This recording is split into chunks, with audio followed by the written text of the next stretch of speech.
అందరికీ నమస్కారం. Welcome to Suman TV. మన చర్మం మన largest organ in the body అని తెలుసు, కానీ చర్మ సౌందర్యం మాత్రమే కాదు, చర్మ సంరక్షణ కూడా చాలా అవసరం. ఇవాల్టి పొల్యూషన్ ఉండే రోజుల్లో చాలామందికి స్కిన్ కేర్ గురించి విపరీతమైన డౌట్స్ ఉన్నాయి.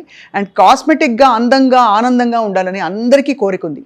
కానీ 27 ఏళ్ల క్రితమే మనకి ఇవన్నీ తెలియనప్పుడే ఈ ప్రొసీజర్స్ని ప్రవేశపెడుతూ కాస్మెటిక్ డర్మటాలజీలో ఎస్థెటిక్స్లో స్పెషలైజ్ చేసి చూడ్డానికి చాలా దారుణమైన పరిస్థితుల్లో ఉండే చాలా డిప్రెసింగ్ కండిషన్స్ నుంచి విముక్తి కల్పిస్తూ కేవలం అందం మాత్రమే కాదు, చర్మానికి ఆరోగ్యం కూడా ప్రసాదిస్తూ వారి ప్రయాణాన్ని కొనసాగించారు డాక్టర్ శైలజ సూరపనేని గారు. Cosmetic dermatologist. వరల్డ్ ఎక్స్పోజర్ తోటి ఇప్పటి వరకు దగ్గర 3 లక్షల మంది పేషెంట్లకి వైద్యం చేయడమే కాకుండా ఎన్నో ఇంకా చాలా విషయాలు ఆగిపోయాయి వాళ్ళ లైఫ్లో అనే పరిస్థితుల నుంచి విముక్తి కల్పించి తన జీవితాన్ని ప్రయాణాన్ని సార్థకంగా చేసుకుంటున్నారు. మన టాప్ డాక్టర్ సిరీస్లో one of the most well known cosmetic dermatologist and aestheticians doctor Shailaja Surapaneni garu. Ma'am నమస్కారం, వెల్కమ్ టు సుమన్ టీవీ. నమస్కారం అండి. కాస్మెటిక్ డర్మటాలజీ ఇప్పుడు ఎంత ఊపందుకుందో అందరికీ తెలుసు. మనకి గల్లీకి 4 క్లినిక్స్ కనిపిస్తున్నాయి. బట్ మీరు వచ్చిన రోజుల్లో బహుశా అంత పాపులర్ కాదేమో ఈ విభాగం. సో మీరు అసలు డర్మటాలజీలోకి ఎలా వచ్చారు and why did you choose cosmetic dermatology? Dermatology అనేది ఏంటంటే, ఫస్ట్ నాకు అసలు డర్మటాలజీ అనేది నా ఫీల్డ్ ఆఫ్ ఇంట్రెస్ట్ కాదు.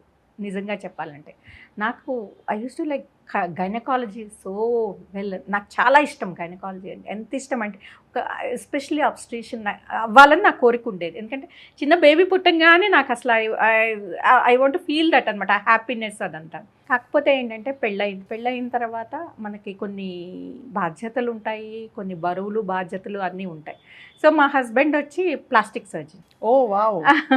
సో ప్లాస్టిక్ సర్జన్ అయినప్పుడు అప్పటికి నేను ఇంకా పీజీ చేయలేదు. సో మా ఇద్దరి మధ్యలో డిస్కషన్ ఉండేది, ఏం చేయాలి. నేనేమో గైనకాలజీ అంటే ఇట్స్ టఫ్. అంటే నేను బిజీ అవుతాను, నువ్వు బిజీ అయితే ఇట్స్ కష్టం. నైట్ టైమ్స్ వెళ్ళాల్సి వస్తుంది, పిల్లల్ని ఎవరు టేక్ కేర్ చేస్తారు, it's better to do dermatology అన్నారు. ఇష్టంగానే ఒప్పుకున్నాను. కానీ బట్ తర్వాత జాయిన్ అయిన తర్వాత చాలా విపరీతంగా నచ్చింది డర్మటాలజీ. అన్న తర్వాత ఎక్కడ చేయాలి, ఎలా చేయాలి, ఏంటి అనేది అనిపించింది. సో తర్వాత ఈయన plastic surgeon, he wants to do cosmetic aesthetic surgery అనమాట. లావుగా ఉన్న వాళ్ళని ఎక్కడైనా ఫ్యాట్ ఎక్కువగా ఉంటే దాన్ని తీసేయడము, ఫేస్ లిఫ్ట్లు, ముక్కు సరి చేయటాలు, ఇలాంటివి కాస్మెటిక్ సర్జరీస్ అనమాట. సో అది Brazil is the cosmetic hub. So Rio is the cosmetic hub అనమాట. సో అప్పుడు డాక్టర్ పితంగి అని మంచి వరల్డ్ నోన్ కాస్మెటిక్ సర్జన్ ఉండేవారు ఆయన. డాక్టర్ పితంగి దగ్గర ఎగ్జామ్ రాసి ఎగ్జామ్లో క్వాలిఫై అయితే అక్కడ సీట్ ఇచ్చేవారు అనమాట. సో వరల్డ్ అంతటి నుంచి వచ్చేవారు. మొత్తం మీద ఒక 8 ప్లాస్టిక్ సర్జన్స్ని సెలెక్ట్ చేసుకునేవారు అనమాట ట్రైనింగ్. సో అలాగే అక్కడ రియోలో డాక్టర్ అజూలా అని ఉన్నారు, సంతకాజాలు. సో డాక్టర్ అజూలా అంటే ఆయన డర్మటాలజీ పుస్తకం రాశారు, ఆయన author. So senior most dermatologist అనమాట. వాళ్ళ అబ్బాయి డర్మటాలజిస్ట్, కోడలు డర్మటాలజిస్ట్, కూతురు అందరూ ఫ్యామిలీ ఆఫ్ డర్మటాలజిస్టులు అనమాట. ఆయన సీనియర్ మోస్ట్ ఇన్ రియో, బ్రెజిల్లోనే ఈజ్ పాపులర్. సో సంతకాజానే, ఆయన కూడా సంతకాజా, డాక్టర్ పితంగి కూడా సంతకాజా అనేది ఇట్స్ కైండ్ ఆఫ్ ఇన్స్టిట్యూట్. మనకి నిమ్స్ ఎలాగో అక్కడ సంతకాజా అలాగనమాట. సో అక్కడే జాయిన్ అవ్వాలి అంటే కనుక should write the exam, entrance test ఉంటుంది. సో ఆ ఎంట్రన్స్ టెస్ట్లో నువ్వు క్వాలిఫై అయితేనే దే టేక్ యూ అనమాట. సో దానికి ముందు మనం లాంగ్వేజ్ నేర్చుకుని ఒక 1 year దానికి ప్రిపేర్ అయ్యి రాసి ఎగ్జామ్ పాస్ అయ్యి క్వాలిఫై అయ్యి మనం సంతకాజాలో జాయిన్ అవుతాం. Wow. So you basically learned what language, ma'am? Portuguese. I can speak Portuguese. Wow, wonderful. So అలాగా అక్కడ 3 years డర్మటాలజీ కోర్స్ చేసిన తర్వాత అదే సంతకాజాలోనే ఎస్థెటిక్ కోర్స్ ఉంది, అది ఒక 2 years ఎస్థెటిక్ మెడిసిన్ చేసి then I came back to India అనమాట. అప్పటి నుంచి స్టార్ట్ చేసి 2003 నుంచి స్టార్టెడ్ మై ప్రాక్టీస్. సో అక్కడ నుంచి 2003 నుంచి ఇప్పటి వరకు చేస్తూనే ఉన్నాను. చాలా ఎంత లవ్లీ జర్నీ అండి. అంటే బహుశా ఈ కోరికని మనం డినై చేస్తాం, కానీ అందరికీ అందంగా కనిపించాలని ఒక తపన ఉంటుంది కదండి. Of course, గర్ల్స్, బాయ్స్, ఎవరికైనా మెన్, విమెన్ అందరికీ. కొంతమంది కనిపిస్తారు, కొంతమంది కనిపించరు. కొంతమంది చాలా ఇదిగా చెప్తారు, అబ్బా ఏముంది బ్యూటీ అనేది ఏముంది, అది అంత పెద్ద మనసును చూడంటారు పైగా. మనసుని చూడండి అంటారు. కానీ ఎవరికైనా కూడా అది లోపల అనేది ఉంటుంది. అందంగా కనిపించాలని ఎవరికి ఉండదు చెప్పండి, చాలా ఎవరికైనా ఉంటుంది. కాకపోతే ఏంటంటే అది ఎక్కువ అవ్వకూడదు, కరెక్ట్. అది ఉండాలి. ఒక థిన్ లైన్ ఉంటుంది, ఆ లైన్ని మనం క్రాస్ చేయకూడదు. ఎప్పుడైనా అందం వేరు, అందానికి మనం విపరీతంగా దానికి దాసోహం అవ్వడం వేరు. కరెక్ట్. చక్కగా ఉండాలి, డిగ్నిఫైడ్గా ఉండాలి, అది మన బడ్జెట్లో ఉండాలి, మన ఎకనామికల్ సిచ్యువేషన్కి తగ్గట్టు ఉండాలి. కానీ వాళ్ళు ఏదో చేయించుకున్నారు, వీళ్ళు ఏదో చేయించుకున్నారు, మనకి లేదే అన్న బాధపడకూడదు. నీట్గా ఉండాలి, మన ఎఫోర్డబుల్ ప్రైస్లో చక్కగా అందంగా కనిపించడం అనేది తప్పు అనేది కానే కాదు. Yes ma'am. మీరు చేసే ప్రొసీజర్స్ అన్నీ ఏంటి మ్యామ్? ఇప్పుడు అంటే మీరు బ్రెజిల్లో ఎస్థెటిక్స్ చదువుకున్నారు, అంతకుముందు కాస్మెటిక్ డర్మటాలజీ మీరు చేశారు కాబట్టి what are all the procedures that you do at your clinic now? Everything అండి. అంటే జనరల్ డర్మటాలజీ చూస్తాను, but cosmetic procedures, hair removal to the anti ageing, acne, melasma, pigmentation, everything we take care అనమాట. Botox, fillers and హెయిర్కి PRP, GFC, everything we do everything. కాకపోతే ఏంటంటే ఈరోజు మీరు వస్తే వెంటనే నేను సజెస్ట్ చేయను, అమ్మ రండి కెమికల్ పీల్కి రండి, లేజర్కి రండి అనేది చెప్పకూడదు. అసలు ఫస్ట్ మీ స్కిన్ ఏంటో చూడాలి, మీ లైఫ్ స్టైల్ అనేది నేను స్టడీ చేయాలి. అది చేసి మీ లైఫ్ స్టైల్ సరిగ్గా ఉందో లేదో చూసుకోవాలి, మీ స్కిన్ సరిగ్గా ఏముందో లేదో, మీ జెనెటిక్స్ ఏంటో నేను చూసుకోవాలి. అన్నీ చూసుకొని మీ స్కిన్ని ప్రిపేర్ చేసి then I should do any, అంటే అవసరం అనుకుంటే అప్పుడు ప్రొసీజర్ స్టార్ట్ చేయాలి. అంతేగాని అవసరం లేకోకుండా ప్రతి ఒక్కళ్ళని ప్రొసీజర్ అంటే కనుక అది కమర్షియల్ అవుతుందేమో అనిపిస్తుంది. అండ్ దానివల్ల కూడా చాలా అనర్థాలు కూడా జరుగుతాయి. అండ్ మనకి న్యాచురల్ స్టేట్లో ఉండే బ్యూటీ నుంచి పూర్తిగా మారిపోతున్న మొహాలు చూస్తున్నాం ఇప్పుడైతే. మరి బట్ నో జడ్జ్మెంట్స్ మ్యామ్, ఎవరి ఇష్టం వచ్చినట్టు వాళ్ళు వాళ్ళ అంటే. కానీ ఇక్కడ ఇప్పుడు రెవల్యూషన్స్ మాత్రం చాలా ఆశ్చర్యపరుస్తున్నాయి. ఇప్పుడు టెక్నాలజీ, మెడికల్ టెక్నాలజీ, ఎలా వైటనింగ్ ట్రీట్మెంట్స్ వచ్చేసాయి, స్కిన్ కలరే మారిపోతుంది మనుషులది. కానీ స్వప్న గారు నాకు తెలిసి డాక్టర్స్ దగ్గరికి వెళ్తే కనుక డెఫినెట్గా ఇలాగా, అంటే మీరు రాగానే ఇప్పుడు ఏమైపోయిందంటే పార్లర్స్ కూడా ఇప్పుడు చిన్న టెక్నీషియన్స్, వాళ్ళు చదువుకుంది 7th, 10th చదువుతారు, నాట్ మోర్ దెన్ దట్. వాళ్ళు ఎక్కడో ఏదో ఒక చిన్న కోర్స్ చేసేసి వచ్చి వాళ్ళు ఓపెన్ చేసేసి వాళ్ళు పిఆర్పీలు వాళ్ళు అన్నీ చేస్తుంటే, జిఎఫ్సీలు అన్నీ చేస్తుంటే, బొటాక్స్లు అన్నీ చేస్తుంటే అంటే వాళ్ళు మళ్ళీ అంతా వాళ్ళకి సైడ్ ఎఫెక్ట్స్ అన్నీ వస్తుంటాయి. మళ్ళీ తిరిగి మా దగ్గరికి వస్తారు. కానీ ఎందుకు వాళ్ళ దగ్గరికి వెళ్ళారు? వాళ్ళ క్వాలిఫికేషన్ ఏంటో చూడుకోకుండా వాళ్ళు అసలు ఏంటి అనేది చూడాలి కదా, వాళ్ళ బ్యాక్గ్రౌండ్ చెక్ చేసుకోవాలి కదా, అలా వెళ్ళడం. కానీ ఎడ్యుకేటెడ్ కూడా వెళ్తుంటే అది చాలా బాధగా అనిపిస్తుంది. అవును, చాలా నిజం. మీరు నాకు మొన్న క్లినిక్లో సర్ప్రైజింగ్ ఏంటంటే, ఆ పాప మెడికల్ ఆంకాలజిస్ట్, హిమాంకాలజీ చేస్తుంది, general medicine PG 3rd year. ఆ పాప హైడ్రాఫేషియల్ ఒక అమ్మాయి ఇంటికి వచ్చి చేస్తుందంట. సో బ్యూటీ పార్లర్ అమ్మాయి 2500కి సెషన్ చేస్తుందంట. అసలు ఘోరమైన యాక్నీ తోటి అంతా వచ్చిందనమాట. అంటే యాక్నీ ఫామ్ ఎరప్షన్ అనమాట, ఎలర్జీ లాగా వచ్చేసింది. సో వస్తే, అమ్మ నువ్వు డాక్టర్వి, మెడిసిన్ ఫైనల్ ఇయర్ పీజీవి, నువ్వెందుకు అంటే, ఒకసారి ఊరికే చెక్ చేద్దామని వెళ్ళాను మేడం అన్నారు. చెక్ చేయటం ఏంటమ్మా, ఇది స్కిన్, ఇప్పుడు మీరే ఇలా చేస్తే ఇంకా మామూలు వాళ్ళు, తెలియని వాళ్ళు ఏం చేస్తారు? మనకి ఎంత తక్కువ ప్రైస్కి వస్తుందా, మనం ఎంత ఇదైనా కూడా మనం టెంప్ట్ అవ్వకూడదు. ఇప్పుడు హైడ్రాఫేషియల్ అనగానే డాక్టర్ దగ్గరికి వెళ్తే 5000 అవుతుంది, లేదంటే 7000 అవుతుంది, అక్కడికి వెళ్తే 2000లో చేస్తున్నారని మీరు అక్కడికి వెళ్తే కనుక మీకు సైడ్ ఎఫెక్ట్స్ అనేవి ఎక్కువగా ఉంటాయి. అందుకని డాక్టర్లు అయితే అట్లీస్ట్ మీకు ఇది అవసరమా కాదా, ఏ ప్రొసీజర్ అవసరము, మీ స్కిన్కి ఏది సూట్ అవుతుంది అని చెప్తారు, గ్యారంటీ మ్యామ్. అలా కాకుండా ఎక్కడ పడితే అక్కడ చేయించుకోకూడదు. అండ్ అఫ్ కోర్స్ మీ ఇన్నేళ్ల ప్రయాణంలో మీరు చాలా ఎథికల్గా, ఎవరికి ఏది అవసరమో మితంగా చేస్తూ, బట్ చాలా మందిని సంతోషపరుస్తూ, చాలా మందికి ప్రాబ్లమ్ ఏరియాస్ ఉంటే సాల్వ్ చేస్తూ వచ్చారు. మోస్ట్ క్రిటికల్ కేస్ మీ లైఫ్లో మీరు సాల్వ్ చేసిన కేసు అంటే, ఇది ఎమర్జెన్సీ విభాగం అయితే కాదు, unless there is trauma or burns or something. So మీరు చేసిన ట్రీట్మెంట్స్లో మ్యామ్ ఒక వ్యక్తిని మీరు గట్టెక్కించిన పరిస్థితి? 2003లో అమ్మ కడప నుంచి కానీ కర్నూలు నుంచి కానీ వచ్చారమ్మా.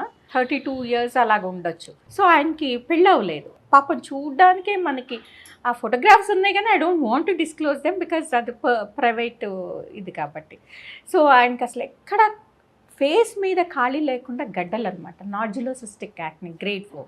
అలా ఎందుకు వచ్చి ఉంటుంది? హార్మోనల్ ఇంబ్యాలెన్సెస్ అండి అవన్నీ? అంటే over secretions of sebaceous glands అనమాట. సో దానివల్ల విపరీతమైన గడ్డలు అసలు ఎక్కడ గ్యాప్ లేకోకుండా గడ్డలు.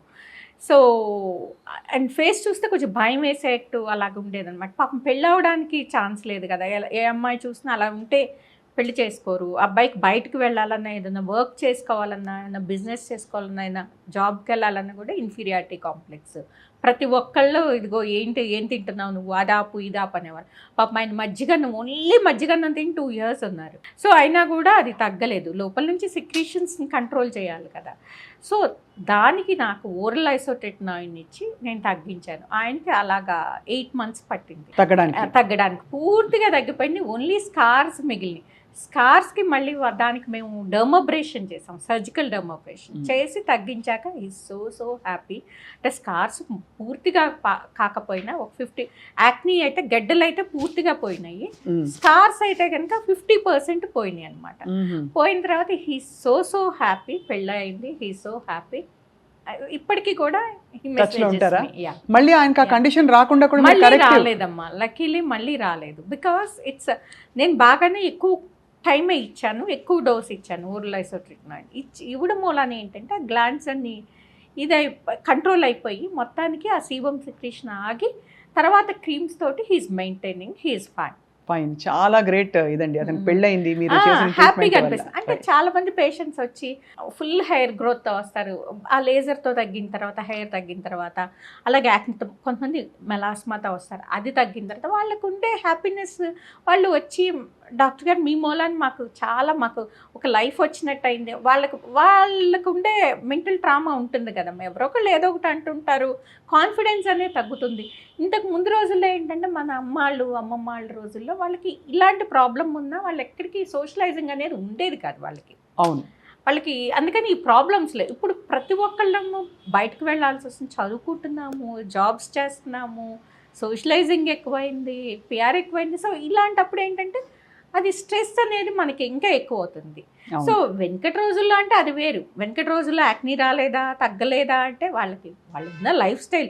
వాళ్ళు ఎప్పుడమ్మా జంక్ ఫుడ్ ఎప్పుడు తిన్నారు? వాళ్ళు బయట నుంచి స్విగ్గీ ఆర్డర్లు వచ్చినాయా, జొమాటో ఆర్డర్లు వచ్చినాయి, ఏమొచ్చినాయి? ఇప్పుడు చూడండి ప్రతి ఇంట్లోని వండుకునే తక్కువ స్విగ్గీ మీద, జొమాటో మీద. హెల్దీ లైఫ్ స్టైల్ అనేది ఒక్క ఇంట్లో ఉందా చెప్పండి? హెల్దీ లైఫ్ స్టైల్ లేదు, ఎక్సర్సైజ్ లేదు, ఫుడ్ అనేది అసలు ఇంట్లో వండుకోవడం అనేది మొక్కుబడి అయిపోయింది. ఇండియా అంత హెల్దీగా ఉండేది ఒక టైంలో, ఇప్పుడు ఎందుకు అన్హెల్దీగా మారిపోయిందంటే మీరు ఏం చెప్తారు మ్యామ్? వెరీ అన్ఫార్చునేట్ అమ్మా. ఎందుకంటే మెయిన్ ఉమెన్ ఇంతకు ముందు ఇంట్లో ఉండి మొత్తం అంతా టేక్ కేర్ చేసుకునేవారు, ఫుడ్ దగ్గర నుంచి అంతా. ఉమెన్ దగ్గర అంత డబ్బులు కూడా ఉండే కాదు. అంటే ఇంత అవైలబిలిటీ కూడా, ఫుడ్ అవైలబిలిటీ కూడా, ఇన్ని రెస్టారెంట్స్, ఇంత ఇది కూడా ఉండేది కాదు. సో బయటకు వెళ్ళడం కూడా తక్కువ. సో పొదుపు కూడా ఎక్కువ చేసేవారు, ఎందుకంటే మనీ తక్కువ ఉండేది కాబట్టి. సో పొదుపు చేసి ఇంట్లోనే హెల్దీగా ఉండి మన తోటలో పండిని, మన పెరట్లో పండిన వాటితో ఎక్కువ ఆకుకూరలు, ఆనపకాయలు, పొట్లకాయలు, ఏ ఒకటి పక్కింట్లో పండినయో, మన ఇంట్లో పండినయో షేర్ చేసుకునేవారు. సో చక్కగా ఇంట్లో ఫుడ్ హెల్దీగా కుక్ చేసుకునేవారు. దంపుడు బియ్యం చక్కగా దాంచుకొని, B12 ఏ డెఫిషియన్సీస్ ఉండేవి కాదు. మంచి ప్రోటీన్ చక్కగా దాల్స్ అన్నీ మనకి పొలంలోనే పండాయి, కందిపప్పు, పెసరపప్పు అన్నీ చక్కగా తెచ్చుకునేవారు, వండుకునేవారు. రోజు దాలు ముద్దపప్పుతో సహా అన్నీ చక్కగా మంచి healthy food. Green leaves, vegetables, fresh fruits, జాంకాయలు అన్నీ చక్కగా సీజనల్గా. ఏ సీతాఫలం పండితే సీతాఫలం, జాంకాయ పండితే జాంకాయ, మామిడికాయ పండితే మామిడికాయ చక్కగా కోసుకుని ఇంట్లో పుచ్చకాయలు పండించుకునేవారు. చక్కగా హెల్దీగా ఫ్రూట్స్, వెజిటబుల్స్ అన్నీ చక్కగా తీసుకునేవారు. ఇలాగ B12 డెఫిషియన్సీస్ ఉండే కాదు. మన ఇంట్లోనే కోళ్ళను పెంచుకునేవారు, గుడ్లు తినేవారు. సో అంత చక్కగా అంత హెల్దీ ఫుడ్ ఉండేది. ఇప్పుడు ఎక్కడ తింటున్నాము? ఇప్పుడు ఆయిల్స్ అన్నీ మారిపోయినాయి, ఇవన్నీ మారిపోయినాయి. పాలు, పెరుగులు అన్నీ కూడా అప్పట్లో ఇప్పుడు పాలు తాగుతున్నాం అమ్మ. ఇప్పుడు పాలల్లో ఎంత ఉంది చెప్పండి, హార్మోన్స్ అన్ని ఇంజెక్ట్ చేస్తున్నారు కదా, మిల్క్ ప్రొడక్షన్ కోసం స్టెరాయిడ్ ఇంజెక్ట్ చేస్తున్నారు, హార్మోన్స్ ఇంజెక్ట్ చేస్తున్నారు. మనం తాగే పాలన్నీ కూడా అలాంటివే కదా. సో అలాంటివి తాగితే ఉపయోగమే ఉంది, అలాంటి పెరుగులు తింటే ఉపయోగమే ఉంది. మనకి అప్పట్లో ఏంటి, మన ఇంట్లో దానానే పెట్టుకునేవాళ్ళం.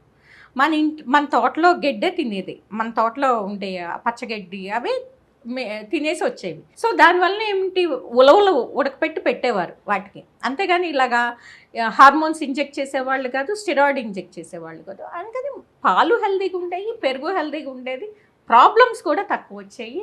ఇప్పుడు మన బిజీ లైఫ్ స్టైల్లో మన ఈ అవైలబిలిటీ రెస్టారెంట్స్ వీటి కల్చర్ పెరిగిపోయి సో ఇంట్లో వండడం అనేది తక్కువైపోయింది. ఇప్పుడు కూడా ఇంట్లో కొంతమంది ఉంటారు, వెరీ లెస్ పర్సెంటేజ్ అనమాట, చక్కగా హెల్దీ డైట్ తింటారు. హెల్దీ డైట్ చాలా, it makes lot of difference.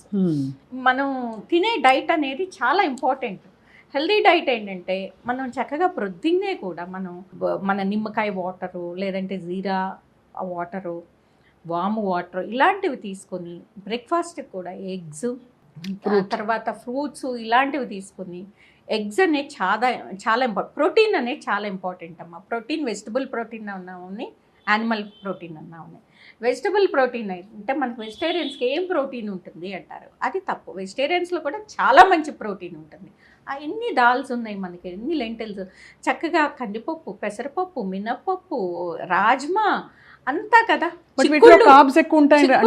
అంటే కార్బ్స్ ఉన్న ప్రోటీన్ కూడా ఉంటుంది కదా, కాంప్లెక్స్ కార్బ్స్ కాదు కదా అవి మంచిదే కదా. తర్వాత మనకి సోయా, ఇన్ని రకాలు ఉన్నాయి కదా, పన్నీరు, టోఫు, ఎంత ఉన్నాయి చెప్పండి, ఇన్ని రకాల. దీంట్లో ప్రోటీన్ మనకి ఏం తక్కువ అవుతుంది వెజిటేరియన్స్లో. చక్కగా ప్రోటీన్ తీసుకొని మీరు ఆ బియ్యంలో కూడా దంపుడు బియ్యం తింటే కనుక ఇంత మీకు ఇన్సులిన్ స్పైక్ అనేది ఇంత ఉండదు. అది తీసుకుని ఎక్కువ కూర తీసుకుని చక్కగా ఇలా తీసుకుంటే కనుక ఎంత మంచిది. అలాగే ఫైబర్ ఎంత అవసరం మనకి. ఫైబర్ మనకి అన్ని వెజిటబుల్స్లో మన ఆల్ కలర్డ్ వెజిటబుల్స్ అన్నీ మంచివి. క్యారెట్, బీట్రూట్లు, గ్రీన్ లీవ్స్ మనకి. సో ఇదివరకు హెల్దీగా ఉండే ఇండియాలో ఇవన్నీ సహజంగా జరిగిపోయేవి. ఇప్పుడు మనం అన్హెల్దీ ఎందుకు అయ్యామంటే ఇవన్నీ సహజంగా చేయడం లేదు. అలాగే సీడ్స్, నట్స్ కదా, ఒమేగా-3 ఫ్యాటీ యాసిడ్స్కి ఇవన్నీ కూడా ఇన్ని పెట్టుకుని మనం ఇవన్నీ ఎక్స్పెన్సివ్గా కాదు కదా. ఇప్పుడు నేనేం మిమ్మల్ని బ్రాక్లీ తినమంటలేదు, నేనేం మిమ్మల్ని బ్లూబెర్రీస్, అసలు అవన్నీ నాన్ సెన్స్. వాషింగ్టన్ యాపిల్ అంటారు, ఆ యాపిల్ అంటారు, ఇక్కడ ప్లమ్స్ అంటారు, అవన్నీ ఎందుకమ్మా, అవి ఎక్కడి నుంచో వచ్చినవి. అవి ఎన్నో రోజులు ఎంతో ప్రిజర్వేటివ్స్ వేస్తారు, ఎన్నో రోజుల నుంచి. అట్లా ఇంకేముంటాయి, ఏం మిగలవు. మన ఫ్యాన్సీ ఇదే కానీ చక్కగా మన దేశంలో పండేవి చక్కగా మనం తింటే బాగుంటాయి కదా, మంచిది కూడా ఆరోగ్యానికి. అలా కాకుండా మన జాంకాయని ఎంత చిన్న చూపు చేస్తాం, మన అరటిపండుని ఎంత మన ఫ్రూట్స్ మనకు ఉన్నాయి కదా, మన చక్క అన్ని సీజనల్ ఫ్రూట్స్, సీతాఫలం, మ్యాంగో, పనస అన్నీ ఉన్నాయి కదా, ఇంత మంచి ఫ్రూట్స్ ఉన్నాయి. మన సీజనల్ ఫ్రూట్స్, మన సీజనల్ వెజిటబుల్స్ ఇవన్నీ మనం తీసుకుంటే మనకి గట్కి మంచిది, మన హెల్త్కి మంచిది, మన స్కిన్కి, హెయిర్కి, ప్రతి దానికి మంచిది. ఇవన్నీ వదిలేసి మనం జంక్స్ మీద ఉంటే వాళ్ళు ఏం చేస్తారు, అవన్నీ అన్హెల్దీ కదా. అవన్నీ కాకుండా మనం ఇంట్లో చేసుకుని తింటే ఎనీ డే, నేను అలానే మన క్రేవింగ్స్ ఆపుకోమంటలేదు, తినాలి. ఎప్పుడు 2 వీక్స్కి ఒకసారి, మంత్లీ ట్వైస్ తింటే కనుక ఇట్స్ ఓకే, కానీ but not everyday. Sugar is very dangerous అమ్మా. మనిషి 100 ఏళ్ళు బ్రతకాలంటే, లాంగ్ లైఫ్, చాలా హాయిగా బ్రతకాలంటే ఏం చేయాలి మ్యామ్? ప్రశాంతంగా మన తాతగారు అందరూ బతికేశారు కదమ్మా. వాళ్ళు ఎలా బతికారు? బ్యాలెన్స్. వాళ్ళకి ఏంటి, పిచ్చి ఫోన్ లేదు, పిచ్చి సోషల్ మీడియా లేదు, ఈ స్ట్రెస్, పనికిమాలిన స్ట్రెస్ లేదు. అవును, మనకి ప్రొద్దున్నే లెగ్గవడమే ఫోన్ తీస్తున్నారు, సోషల్ మీడియాకి వెళ్తున్నారు, రాత్రి సాయంత్రం నిద్రపోయే వరకు కూడా సోషల్ మీడియాలోనే ఉంటున్నారు. ఇంకా వాళ్ళకి ఎక్కడ మనశ్శాంతి ఉంటుంది? ఉండదు కదా. వాళ్ళు ఎలా బతుకుతారు? 100 years బతకరు కదా. బతికినా హెల్దీగా బతకరు కదా. మందులతో బతికినా వాళ్ళు హెల్దీగా, హ్యాపీగా బతకరు కదా. అవును. మందులతో ఈడుస్తారు, కాకపోతే అది క్వాలిటీ లైఫ్ కాదు కదా. క్వాలిటీ లైఫ్ అంటే ఏంటదమ్మా, మనం ప్రశాంతంగా హెల్దీ ఫుడ్ తింటా, మంచి ఎక్సర్సైజ్, చక్కటి ప్రతిరోజు ఎక్సర్సైజ్ చేయాలి కంపల్సరీగా. 1/2 hour to 1 hour మనకి తోచిన ఎక్సర్సైజ్ మనం చేయాలి. ఇప్పుడు స్ట్రెంగ్త్ ట్రైనింగ్ ఇవన్నీ అంటున్నాం, మనం లూడ్చుకోవటం, తడిగుడ్డ పెట్టుకోవటం, బట్టలు ఉతకడం, ఇవన్నీ స్ట్రెంగ్త్ ట్రైనింగ్లే కదా. అవును, ఇవన్నీ మానేస్తున్నాం. ఎఫర్ట్ చేయగలిగిన వాళ్ళు జిమ్కి వెళ్ళి స్ట్రెంగ్త్ ట్రైనింగ్ చేయడంలో తప్పలేదు. ఎఫర్ట్ చేయలేని వాళ్ళు కూడా ఇవన్నీ ఇంట్లో చేసుకోవచ్చు కదా. మనం చేసే రుబ్బుకోవడం ఇవన్నీ స్ట్రెంగ్త్ ట్రైనింగే కదమ్మా. అవును, ఆ పాత పద్ధతుల్లో భలే ఉండేవి. రుబ్బుకోవడం అన్నీ స్ట్రెంగ్త్ ట్రైనింగే కదా. ఒళ్ళు వంచి ఇల్లు ఉడిస్తే కూడా ఇప్పుడు అంత పెద్ద చీపుర్లు కాదు, చిన్న చీపుర్లు అయితే ఎవరు కూడా అట్లా వంగోవాలని. అలాగే మోపింగ్ కర్రలు కూడా వచ్చేసినాయి, ఎవ్వరు కింద కూర్చుని తడుగు బట్ట పెట్టడం లేదు. సో ఇవన్నీ లేకపోతే మరి ఎలా హెల్త్ ఇది ఉంటుంది. అన్నిటికంటే మేజర్ ఎఫెక్ట్ వచ్చి స్ట్రెస్ అమ్మ. మనం తీసుకునే పనికిమాలిన స్ట్రెస్ ఎక్కువైపోయింది. అవునవును, చాలా మంది అంటారు మా వర్కర్స్కి మా హెల్పర్స్కి జుట్టు బాగా ఉంటుందండి, వాళ్ళు బాగా ఉంటుంది అంటే వాళ్ళకి దీంతో పని చేయరు, దీంతో వాళ్ళకి అవసరం లేదు, వాళ్ళదంతా ఇవే. అప్పుడు వాళ్ళకి అంతా హెల్తీగానే ఉంటుంది, జుట్టు బాగుంటుంది, స్కిన్ బాగానే ఉంటుంది. మనం దీంతోనే కదా ఇది పట్టుకోం కదా, అందుకని మనకి మెంటల్ స్ట్రెస్ ఎక్కువ ఉంటుంది కదమ్మా. వాళ్ళకనేది చాలా తక్కువ మెంటల్ స్ట్రెస్. ఇప్పుడు వాళ్ళు ఫోన్లో వచ్చి చెడిపోతున్నారు సోషల్ మీడియా వచ్చి. బట్ ఇన్ జనరల్ ఒక జనరేషన్ వాళ్ళకి ఈ సోషల్ మీడియా అనేది లేదు, అది మేజర్ కల్ప్రిట్. దాంతో ఎక్కువగా స్ట్రెస్ తీసుకుంటున్నాం, నిద్రపోతుంది. చాలామంది పిల్లలు వచ్చి అంటారు డాక్టర్ గారు మా అమ్మ గొడవ పెడతారు కానీ మా మదరు, నేను 8 hours పడుకుంటున్నాను అండి, 12 పడుకుంటున్నాను, 9 వరకు పడుకుంటున్నాను, అది 8 hours స్లీప్ కదా అంటున్నారు. నువ్వు 12 పడుకుంటే అది 8 hours స్లీప్ ఎలా? నువ్వు బయలాజికల్ క్లాక్ని రివర్స్ చేస్తున్నావు కదా. నీ బయలాజికల్ క్లాక్ ఏంటి? నీకు ఒక హార్మోన్ ఉంటుంది కదా మెలటోనిన్ అనేది, అది ఎప్పుడు సిక్రీట్ అవుతుంది? బిట్వీన్ 8 to 10 సిక్రీట్ అవుతుంది. ఆ సిక్రీట్ అయినప్పుడు నువ్వు పడుకోవాలి కదా, పడుకోకుండా ఆ టైంలో మేలుకొని ఉండి కార్టిసాల్ సిక్రీట్ అయ్యేటప్పుడు నువ్వు లెగవాలి. నువ్వు కార్టిసాల్ సిక్రీట్ అయ్యేటప్పుడు పడుకుంటే నీకు స్ట్రెస్ ఎక్కువ అవుతుంది కదా. నువ్వు పడుకున్నా అది నిద్ర పట్టదు, అది సౌండ్ స్లీప్ కాదు కదా. అప్పుడు నీకు ఎలా అది అవుతుంది? 8 hours స్లీప్ కానే కాదు. అంటే నీ స్లీప్ డిప్రైవ్ అవుతున్నావు, నీ హెల్త్ పాడవుతుంది, స్కిన్ పాడవుతుంది, హెయిర్ పాడవుతుంది. మళ్ళీ డాక్టర్ దగ్గరికి వచ్చి మళ్ళీ నువ్వు అసలు ఏది హెల్తీ లైఫ్ స్టైల్ అనేది ముట్టుకోవు, మళ్ళీ నీకు ఏదో ఒక సొల్యూషన్ కావాలి, డాక్టర్ ఇచ్చేసేయాలి. ఏంటి? Tablets, creams. వాటితో ఎలా అవుతుందమ్మా? ఇన్ అండ్ అవుట్ రెండు ఉంటేనే బాగుంటుంది. లోపల నుంచి రావాలి, బయట నుంచి కూడా మనం కేర్ తీసుకోవాలి. రెండు కేర్ తీసుకుంటేనే బాగుంటుంది. అలా కాకుండా ఓన్లీ మనం ఎంతసేపు పూతలు రాతలు మింగటాలు అంటే కనుక అది అవ్వదు, పని చేయదు. సో నీ లైఫ్ స్టైల్ బాగుండాలి. ఇది ఇప్పుడు అది కాకుండా ఇంకొకటి ఏంటంటే అన్ఫార్చునేట్గా ఆడపిల్లలు మగపిల్లలు అని లేదు, అందరూ స్మోకింగ్ డ్రింక్ చేయడం అనేది కామన్ అయిపోయింది. కరెక్ట్. నికోటిన్ అనేది చాలా హార్మ్ చేస్తుంది స్కిన్కి. సో అది నువ్వు స్మోక్ చేయకపోతే నువ్వు స్మోక్ చేసే వాళ్ళ పక్కన కూర్చున్నా సరిపోతుంది. అవును, కాబట్టి ఆ వాతావరణంలో ఉండడం వల్ల కూడా మనకి అన్హెల్దీగా బాడీ తయారవడం అండ్ అలాగా పాడవడం అంతా అవుతుంది. సో ఈ కేర్ అంతా తీసుకుంటే 100 ఏళ్ళు బ్రతకడం సాధ్యం. అండ్ సాధ్యం అంటే అట్లీస్ట్ 100 ఏళ్ళ కంటే కూడా హెల్దీ హ్యాపీ లైఫ్ స్టైల్ అనేది చాలా నీ లైఫ్ స్టైల్ అనేది నీ చేతుల్లో ఉందమ్మా. అది కాకుండా డాక్టర్ మీదే ఉండి నేను చేసేవన్నీ చేస్తాను, నేను చేసి నన్ను అడగొద్దు, నేనేం తింటున్నాను అడగొద్దు, ఎప్పుడు పడుకుంటున్నాను అడగొద్దు, కానీ నాకు కావాలి అంటే మాత్రం రాదు. డాక్టర్ శైలజ గారు, రాగానే ఫస్ట్ మిమ్మల్ని చూసి అనుకున్నాను అబ్బా ఇప్పుడు స్కిన్ ఎంత బాగుందో అని. అప్పుడు అనుకున్నాను మైండ్లో, ఆహా కాస్మెటిక్ డర్మటాలజిస్ట్ కదా, naturally she knows how to take care of skin అని చెప్పి మీ స్కిన్ చాలా గ్లో అవుతుంది. ఈ మధ్య గ్లోయింగ్ స్కిన్ బాగా కనిపిస్తుంది చాలామందిలో. సో ఇలా మీలాగా గ్లోయింగ్గా ఇన్ అండ్ అవుట్ గ్లోయింగ్గా ఉండాలంటే మీరు ఏం కేర్ తీసుకుంటారు?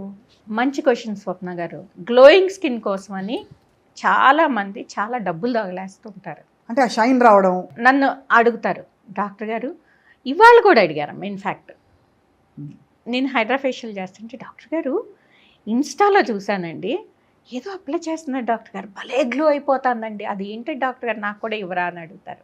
అంటే అమ్మ మీరు ఇన్స్టా రీల్స్ ఇవన్నీ చూసొచ్చి అదంతా కెమెరా ఉంటుంది, మేకప్ ఉంటుంది, తర్వాత నిజంగా అలాంటి ప్రోడక్ట్ ఏదన్నా ఉంటే కనుక అందరూ గ్లోయిగానే ఉంటారమ్మా, ఎవరు ఇదిగా ఉండరు. ఆ ప్రోడక్ట్ కొనుక్కొని రాసుకోలేరా? అందరూ రాసుకుంటారు కదా, అందరూ గ్లోగానే ఉంటారు కదా, అది కాదు కదా అంటారు. డాక్టర్ గారు ఫలానా హీరోయిన్ చాలా అందంగా గ్లో అయిపోతాడు, ఏం చేస్తాడు డాక్టర్ గారు అంటారు. వాళ్ళు కష్టపడినట్టు నువ్వు కష్టపడలేవమ్మా, వాళ్ళు చేసినట్టు నువ్వు చేయలేరు.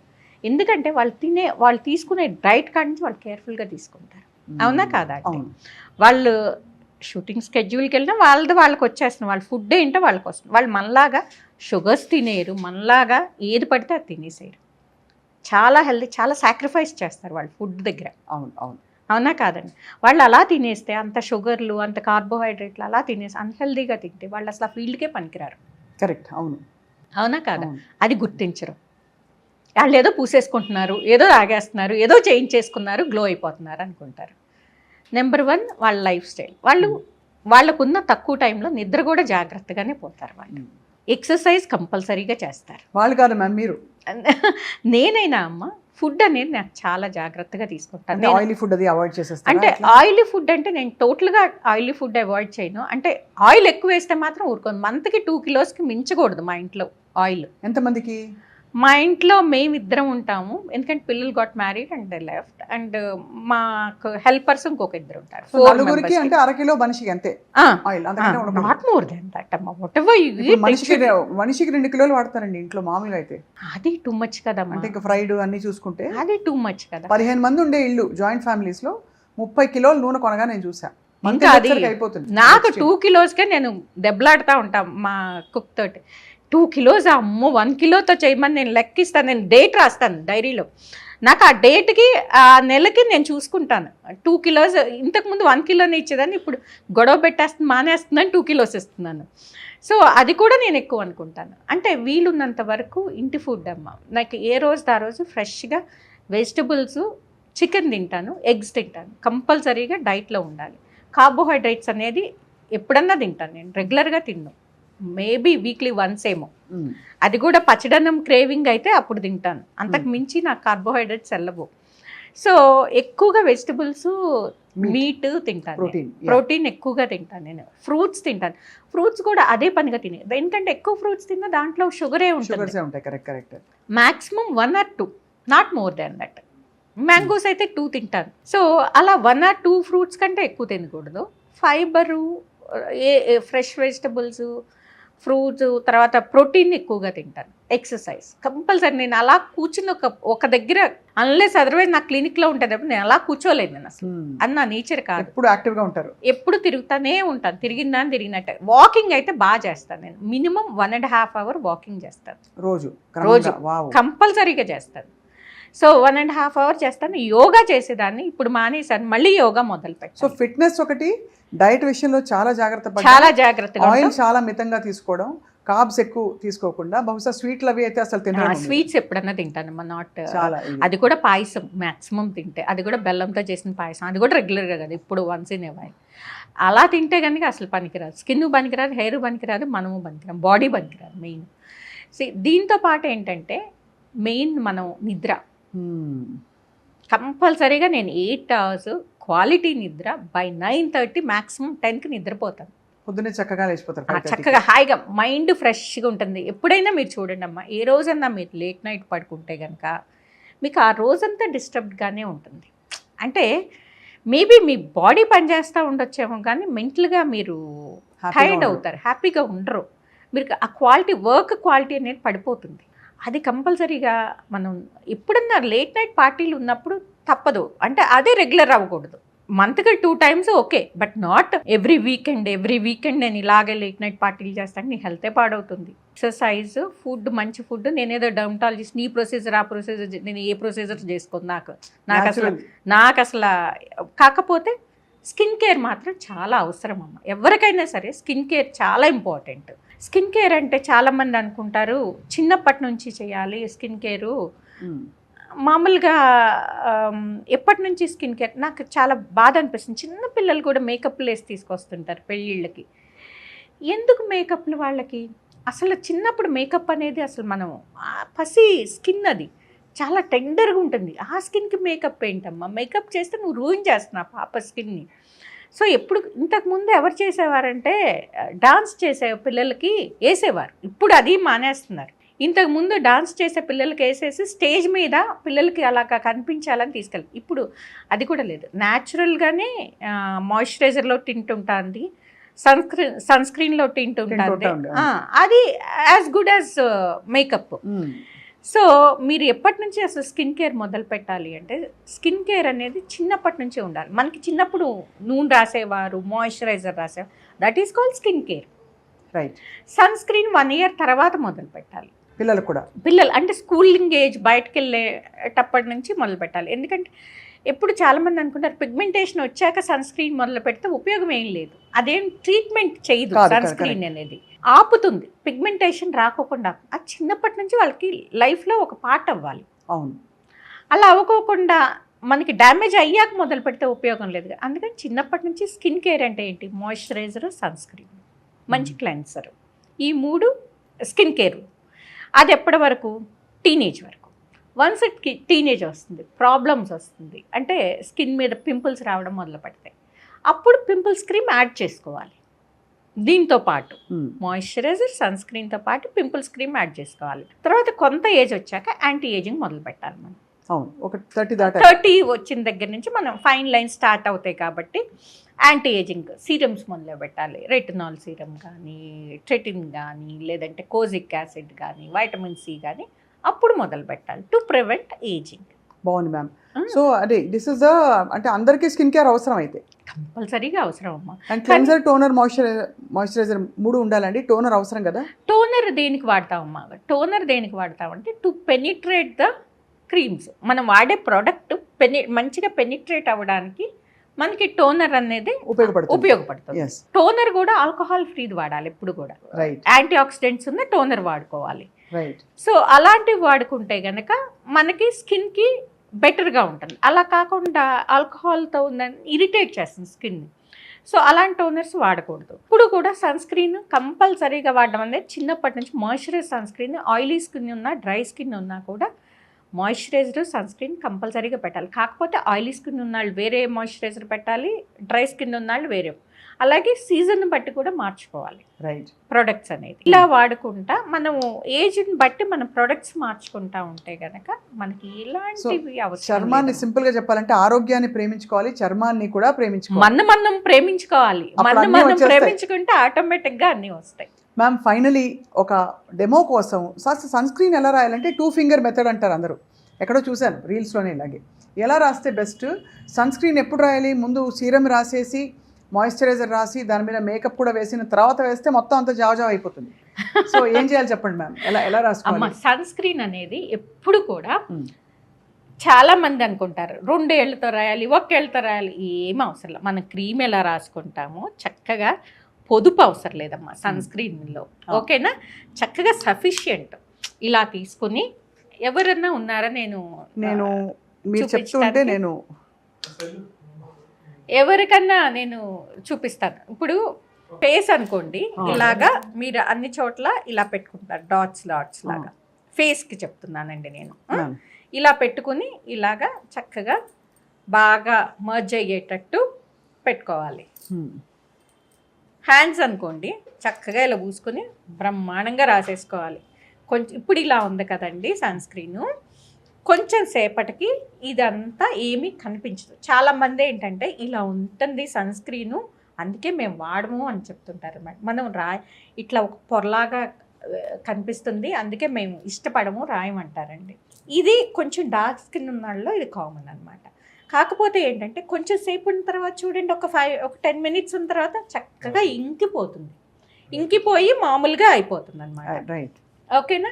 మనం ఇలా చూడంగానే మనం చాలా మంది ఏంటంటే డిస్కార్డ్ చేసేసి సన్ స్క్రీన్స్ అసలు జిడ్డుగా ఉంటుంది, ఒక లేయర్లే పట్టేస్తుంది అంటారు. కానీ అది కొంచెం సేపటికి ఇదంతా మన స్కిన్ లో కలిసిపోతుంది అనమాట. అండ్ ఇలా ఎన్నిసార్లు రాయాలి మ్యామ్ రోజుకి? ఎవ్రీ 2 అవర్స్కి రీఅప్లై చేస్తుంటారు. Every 2 hours. స్విమ్మింగ్కి ఎక్కువ తీసుకువెళ్ళినప్పుడు ఏమవుతుందంటే వాళ్ళకి నీళ్ళల్లో ఎక్కువసేపు ఉంటారనమాట. నీళ్ళల్లో ఉండటం మూలన తొందరగా సన్ స్క్రీన్ పోతుంది. ఎంత వాటర్ రెసిస్టెంట్ అయినా, ఎంత వాటర్ ప్రూఫ్. వాళ్ళు ఎవ్రీ 1 అవర్కి బయటకు వచ్చి రాసుకుని వెళ్ళడం అనేది చాలా మంచిది, అవసరం. సో బయట అలాగే స్పోర్ట్స్లో చాలా మంది ఉంటారండి. స్పోర్ట్స్లో ఉన్న వాళ్ళు కూడా అంతే, ఎవ్రీ అవరు రాసుకుంటూ ఉంటుంటే కనుక వాళ్ళు సన్ స్క్రీన్ వాళ్ళకి ప్రొటెక్షన్ అనేది ఎక్కువ ఉంటుంది అన్నమాట. బాడీ అప్పుడు మనం అంత కేర్ తీసుకోబట్టే ఇవాళ రోజుల్లో ఇంత పొల్యూషన్ పెరిగిపోయింది కాబట్టి we need to take this extra care మన స్కిన్కి, మన హెల్త్కి. మ్యామ్ ఇవాళ చాలా చాలా అద్భుతమైన విషయాలు చెప్పారు.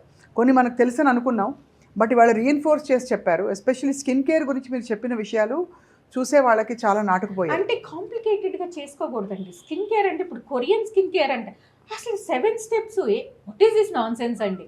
అలాగేమి అవ్వదు. మనం కొరియన్ స్కిన్ కేర్ అని మనం ఆన్లైన్లో చూసి ఆ కొరియన్ స్కిన్ అదే వచ్చి చెప్తారు, డాక్టర్ గారు కొరియన్ స్కిన్ కేర్ అంటే గ్లాసీ స్కిన్ వచ్చేస్తుంది.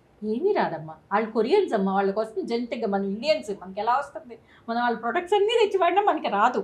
అది తెలుసుకో, బేసిక్ నాలెడ్జ్ ఉండాలి, అది తెలుసుకోవాలి. అది వాళ్ళకి జెనెటికల్గానే ఉంటుంది. అవును. ఇప్పుడు మనకి తెల్లవాళ్ళు ఉన్నారండి, వాళ్ళకి ఏంటి ఇక్కడంతా వాళ్ళకంతా యూనిఫామ్గా ఉంటుంది. ఇక్కడ మనకి మోకాళ్ళ దగ్గర మనకి కొంత డిస్కలరేషన్ ఉంటుంది, ఇక్కడికి ఇక్కడికి ఉంటుంది, ఇక్కడికి ఉంటుంది. అది మన జెనెటిక్ నేచర్. అవును, అవునా కదా? చుట్టూతో నలుపు, ఫోర్ హెడ్ నలుపు, కళ్ళ కింద కొంచెం నలుపు అనేది అందరిలోనూ, కళ్ళ కింద కొద్దిగా నలుపు. మనని ఇలా చూస్తే ఆర్ యూ ఫ్రమ్ ఇండియా అని అడిగేవారు మమ్మల్ని మేము వెళ్ళినప్పుడు. సో మనం అనుకుంటే మనం ఇక్కడ ఉండాలనుకుంటే మనం భలే ఫెయిర్ అనుకునేదాన్ని. నేను ఫెయిర్, అక్కడికి వెళ్ళాక యూఆర్ ఇండియన్ అంటే నన్ను మా ఆయన్ని ఒకలానే ట్రీట్ చేసేవారు. అంటే ఈయనక్కడ కొంచెం నాకు మీద రంగు తక్కువే అనుకునేదాన్ని, కానీ అక్కడ మేము ఇద్దరం ఒకటే. మీరు రంగు తక్కువ కింద లెక్కే కాబట్టి అది మనం ఆ రియాలిటీలో ఉండాలని చెప్తున్నారు. రియాలిటీలో ఉండాలి. అది మన జెనెటిక్స్. మనం వాళ్ళ ప్రొడక్ట్స్ వాడినంత మాత్రం వాళ్ళ అయిపోము, వాళ్ళ ఆ గ్లాసీ స్కిన్ వచ్చేది. మరి ఎందుకు ఇవన్నీ స్కిన్ కేర్ అంటే నీట్గా డీసెంట్గా కొంచెం గ్లో రావడానికి మాత్రమే మనం వాడుతున్నాం, మనం మెయింటెనెన్స్కి. అంతేగాని మనం ఇంకొకళ్ళ మారిపోం. ఇప్పుడు ఫెయిర్ అండ్ లవ్లీ అడ్వర్టైజ్మెంట్ అలా అది చాలా దారుణమైన అడ్వర్టైజ్మెంట్. అసలు ఎవరో వాడకూడని ప్రోడక్ట్ అని నేను చెప్పాలి. ఎందుకంటే అది ఎంత బాడీ షేమింగ్ అమ్మా. అది ఒకళ్ళు నల్లగా ఉంటే ఏదో ఆపర్చునిటీస్ రాలేదని, అది వాడాక తెల్లగా అయితే ఆపర్చునిటీస్ వచ్చినాయి అని, అలాంటి అడ్వర్టైజ్మెంట్ ఆ ప్రోడక్ట్ కూడా 6 వారాల్లో పనిచేయదు కదా అసలు ఇట్స్ వెరీ బ్యాడ్ ప్రోడక్ట్. కానీ వాళ్ళకు దానికి ఉన్న అడ్వర్టైజ్మెంట్ దేనికి ఉండదు, అదే దానికి ఉన్న డబ్బులు దేనికి రాదు. ఎందుకంటే ఇట్స్ అడ్వర్టైజ్మెంట్, ఫెయిర్నెస్ అడ్వర్టైజ్మెంట్. అంటే వాడంగానే వాళ్ళు ఫెయిర్గా అయిపోయి వాళ్ళకి జాబ్ వచ్చేసినట్టు, వాడంగానే వాళ్ళు ఫెయిర్గా అయిపోయి ఇంకెక్కడో ఉన్నట్టు అలా చూపిస్తుంటే పాపం టెంప్ట్ అవుతారు కదా, వాడతారు. కానీ అలాంటివి ఏది ఉండదు. అలాంటిది ఉంది అని చెప్తే అబద్ధం అన్నట్టు. ఇంకొకటి ఏంటంటే ఎక్కువగా నేను చెప్పాలనుకుంది, చాలామంది వరకు అది ఇన్స్టెంట్ ఫెయిర్నెస్ వచ్చేవన్నీ వాడకూడదు. చాలామంది బ్యూటీ పార్లర్లో లేబుల్ లేకోకుండా ఇస్తూ ఉన్నారు క్రీమ్స్. దాని మీద లేబుల్ అనేది ఉండదు. 500కి 600కి మన దీన్ని బట్టి 2000 అమ్మేస్తారు. తెల్లగా yellowish-గా ఉండే క్రీమ్ అది. సో అది వాడేసేసి అది it's nothing but steroid cream. అది వాడితే కనుక మీకు ఏమవుతుందంటే ఇన్స్టెంట్గా ఫెయిర్ అవుతారు. దానివల్ల స్కిన్ ఎలా అవుతుంది, మన ఉల్లిపొరలాగా అయిపోతుంది స్టిరాయిడ్. మనం ఇప్పుడు డ్రగ్ ఎడిక్ట్ మనం తీసుకురావడం ఎంత కష్టం, డ్రగ్ ఎడిక్షన్లోకి వెళ్ళిపోతారు వాళ్ళు. అంటే ఏంటంటే స్కిన్ బాగా సెన్సిటివ్ అయిపోతుంది, స్కిన్ మీద మన వెయిన్స్ అన్ని తేలుతూ ఉంటాయి, టెలెంజెక్టేసి అంటాం అనమాట. అట్లా రెడ్గా పలచబడిపోతుంది, యాక్నీ వస్తుంది, ఫైన్ హెయిర్ అనేది స్టార్ట్ అవుతుంది. అది వాడినంతసేపు ఫెయిర్గా ఉంటారు, ఆపంగానే డార్క్గా అయిపోతారు అనమాట.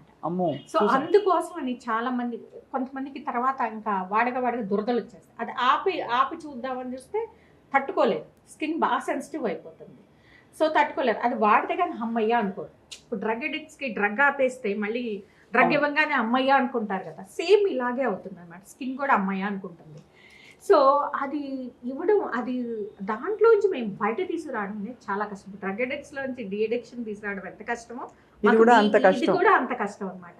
చాలా కౌన్సిలింగ్ అవసరము, చాలా ఓపిక అవసరము, వాళ్ళకు మన దారిలోకి తెచ్చుకోవడము. ఆ స్కిన్ అలా అయిపోతుంటే తట్టుకోలేరు, మళ్ళీ డార్క్ అయిపోతుంటే తట్టుకోలేరు, స్కిన్ మళ్ళీ యాక్నీ వచ్చేస్తుంటే తట్టుకోలేరు. సో మళ్ళీ అది వాడదాం అనిపిస్తుంది. సో ముందు చెప్తాం, ఇంట్లో ఉన్నవన్నీ డస్ట్బిన్లో వేసేసేయండి, మళ్ళీ వాటిని తీసుకురాకుండా అసలు కనిపించేట్టు ఉంచకండి అని చెప్తాం.